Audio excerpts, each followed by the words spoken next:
Raw Aussie athlete, ultramarathon runner, health pioneer, fruit lover, lifestyle consultant, motivational speaker, running on fruit to save the world one banana at a time. Today we're going to talk about socks.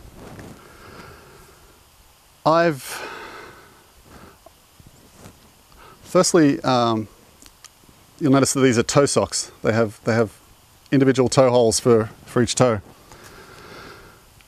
The beauty of that is that when you're running and your feet are sweating, you no longer have skin on skin. You have the material in between. So that's great. Your skin isn't rubbing on other skin, so you're not forming blisters as easily. And you also have this bit of material that can wick away the moisture in between your toes. So there's less moisture going to accumulate between your toes, which can result in more less favourable conditions when there's friction. So I prefer having light coloured socks. These are dark ones obviously, but I prefer running with light coloured socks just because they're a little bit cooler, I think, in the heat, and black absorbs the heat. When I run, if I have to go through, or say I'm running and I go through across a creek, for example, and I get wet shoes and wet socks, then I'm not worried about that. If I have wet socks, I'm going to keep running. I'm not going to worry about blisters because I'm not going to get them in the toe socks and with the 5-finger shoes. Because the only reason I will get blisters is if I get gravel, say some river sand gets inside the sock or inside the shoe, and then it's rubbing, or if I run through mud and then you get all that silt and fine sand in the socks, and that can also rub. So anything that's going to cause friction combined with wet socks is going to be a really bad, like a perfect recipe for blisters. So whenever I get my socks in that sort of condition, where I'll either get the gravel out of my shoes or I'll get the sand out, but usually I'll just change into a new pair of socks straight away. I'll be carrying some in my pack or in my pockets that I have. I usually have one spare pair of socks for each checkpoint in a race, and I may carry one spare pair of socks if I go for a training run. And that saves me from getting blisters.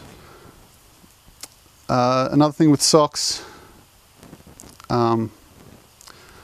basically if I run in a race, like I run ultra marathons, so if I'm running for more than around 3 hours, firstly, that's around 3 hours is when I need socks. If I just run with the 5-finger shoes with no socks, I'm good for about 2 to 3 hours and I won't have blisters. But beyond that, there's a good chance I'll start to get some blisters.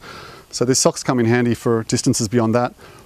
But when I do run for 20 miles to 30 miles, 20 miles, maybe to 30 miles, or 30k to 40k, that's around when I'm going to want to be changing my socks as a general rule, just because of the things that flick up from the trails that I run, and you just get a bit of enough dirt and bits and pieces that do start to rub in your socks. So to avoid blisters, I usually change my socks every 3 hours or shortly thereafter, and that keeps me really happy, so I don't have to worry too much about blisters.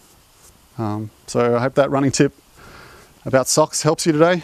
I definitely recommend the toe socks. Even if you wear normal running shoes, you can still wear the toe socks inside.